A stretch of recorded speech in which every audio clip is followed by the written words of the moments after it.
Bandar narkoba jaringan Aceh ini ditangkap polisi di kediamannya di Jalan Onta, Kecamatan Kadaton, Kota Bandar Lampung. Polisi akan mengembangkan kasus ini untuk mengungkap jaringan peredaran narkoba yang dikendalikan oleh tersangka. Untuk mempertanggungjawabkan perbuatannya, tersangka dijerat pasal berlapis tentang narkotika dengan ancaman pidana seumur hidup atau hukuman mati. Juga di tempat itu disembunyikan barang bukti narkoba berupa sabu dan ekstasi.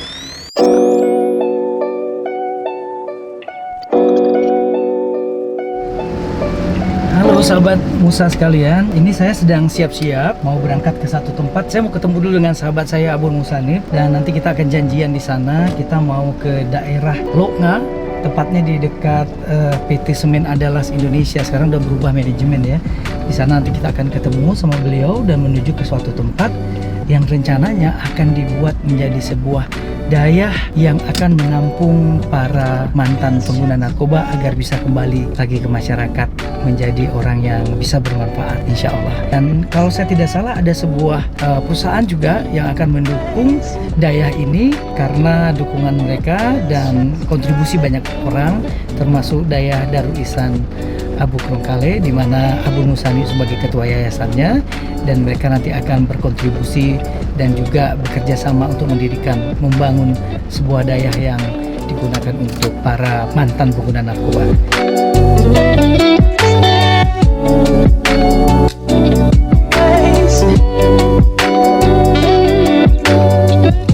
Ini kita di tanah yang rencananya mau dibangun apa nih, Bun? Rencana kami mau membangun satu dayah rehabilitasi penderita narkoba. Jadi tanah ini diserahkan ke yayasan oleh PT Mifa yang di Melabuh, PT Mifa yang beroperasi menambang batu bara ya.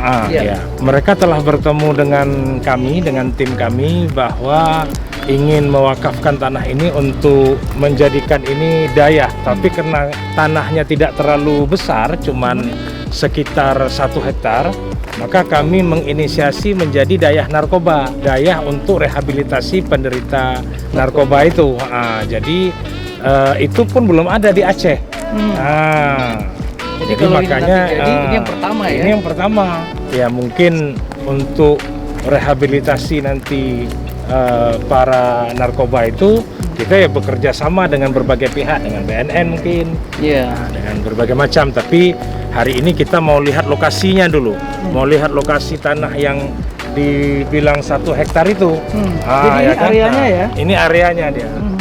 Ini area yang 1 hektar. Ya, ini pas bersebelahan dengan PT Semen Andalas dulu. Tapi saya lihat punya ruang untuk kita besarkan dari yang ada ini. Kiri kanan masih ada tanah masyarakat yang bisa kalau memang mau kita beli pun masih bisa.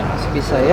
Jadi nanti ini peruntukannya dibangun dayah, kemudian nanti pengelolaannya sama seperti dayah. Ya, seperti dayah. Tentu akan ada kekhususan-kekhususan kita buat. Ya. Selain daripada kita merehab mereka itu, tentu ada program khusus yang akan dibicarakan nanti oleh tim. Misalnya apakah setelah itu kita jadikan mereka para tahfiz Quran misalnya, jangan sekedar merehab begitu saja. Tentu akan ada lanjutan daripada setelah proses merehab penderita narkoba itu tadi. Artinya ketika mereka kembali nanti ke rumah, nggak sekedar ini nanti dia bisa kembali lagi seperti semula. Tentu kita persiapkan dia menjadi manusia yang betul lah setelah keluar dari dayah rehab narkoba ini. Dan ini persis lokasinya di pinggir jalan raya. Ini di pinggir jalan raya, cuman kita ini berada di jalan PT Semen Andalas mengambil bahan-bahan baku ya. Terus ini Abun nanti setelah ditinjau tempat ini kan udah tahu ya 1 hektar. Nanti akan ada pertemuan lagi dengan pihak akan ada pertemuan lagi dengan pihak. Sebenarnya ini harusnya sudah berjalan, tapi karena kondisi tiba-tiba dunia berubah ini dengan COVID-19, jadi terhenti. Cuman kami tetap terus datang ke lapangan, kami bawa orang gambar kami dan pengurus-pengurus lainnya untuk kita lihat proposalnya, kita akan lengkapi terus supaya setelah COVID-19 ini nantinya kita harapkan memang Allah Ta'ala cepat menghilangkan ini wabah ini, kita sudah bisa jalan terus, jadi tidak nunggu lagi. Ada beberapa kawan-kawan saya bawa ada Ustadz Mustafa, ada Tusudan yang memang mereka ikut kemarin itu dalam pertemuan dengan PT MIPA tersebut. Ya, PT MIPA ini kan kita tahu perusahaan tambang ya. Iya, perusahaan Punya tambang mereka CSR-nya bagus. Ya, pengembangan. Kalau kita lihat selama ini, selama COVID-19 ini mereka juga banyak membantu pemerintah dan masyarakat dengan membagi-bagikan hand sanitizer, dengan membagikan sembako dan segala macam lah yang dibutuhkan pemerintah. Ya, nanti kita bisa ngobrol-ngobrol juga dengan Ustadz ya. kawan-kawan ustadz ini. Ada beberapa yang kemarin ikut dalam pertemuan dengan PT MIPA tersebut. Kita ngobrol dulu, Ya. ketemu dengan beberapa ustadz yang juga sudah menginisiasi ini ya. Ya.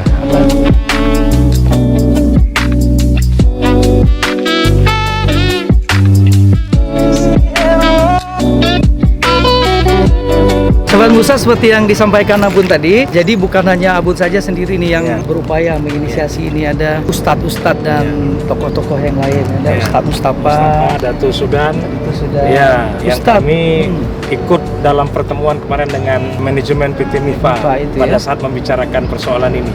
Kan kita tahu kalau misalnya daya, orang pasti sudah terbayang lah pendidikan santri yang luas, dan ini akan fokus pada khusus santri tapi dari korban penyalahgunaan narkoba.